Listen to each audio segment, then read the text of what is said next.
I look forward to hearing what he does. Well, in other NBA-related news on Monday, Chauncey Billups has reportedly withdrawn his name from consideration within the Cavaliers front office. Billups released a statement saying that he'd continue to focus on broadcasting and business endeavors as well. DA, what does this mean for the Cavaliers' future? Well, good question, Kristen. They got to go find somebody now to handle this job. They've had a couple of their assistant GMs handle it internally. For continuity's sake, you could promote one of those fellows up to general manager and see where it goes. But the question is always who has the best relationship with LeBron James, or who can establish a relationship with LeBron James. And I don't know that Dan Gilbert wants to have somebody kind of getting to know LeBron in his walk year. That's a dangerous thing. You want somebody that already knows LeBron and whom LeBron feels comfortable with. So, they worked really hard to get Chauncey to take the job.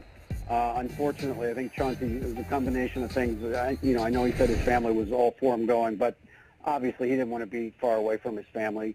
Jumping in, this is your first chance to be an executive, and the first thing you have to do is convince LeBron James to stay. That's a big at bat for a rookie GM. So I think that those are things that just kind of made it difficult for him to take the job.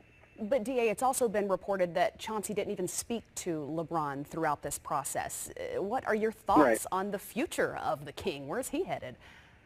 Well, I think it's safe to say that next summer there's going to be a lot of push from the two LA teams to go get LeBron James. I don't think that's any secret. They've set themselves both up to be able to make runs at him. There'll be a couple other teams out west that'll be positioned cap-wise to make a run at him. I'm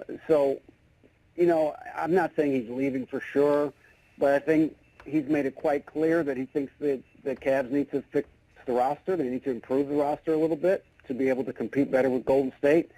They tried to get Paul George. They didn't get it done. So that's the mission for the next GM, and that will, I think, go a long way to deciding what LeBron James does, whether he stays or goes. So, Rick, if you are LeBron and you've seen what the Cavalier franchise has very clearly messaged to you thus far this offseason, what do you do in this coming year?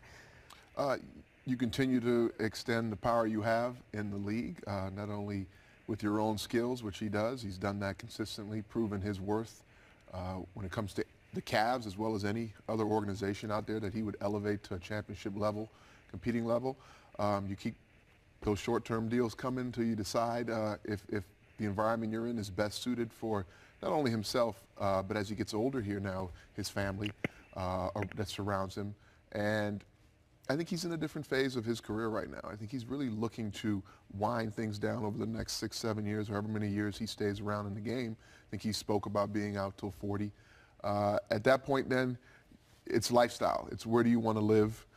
Who's going to put the players around you where you don't have to carry that load that he's carried for so many years to this point. He's going to need 2 or 3 guys in this era of basketball, just as he's had here in Cleveland, but he's going to need those in Cleveland or in the next place he goes to. Well, I think if he were watching, he'd be smiling because he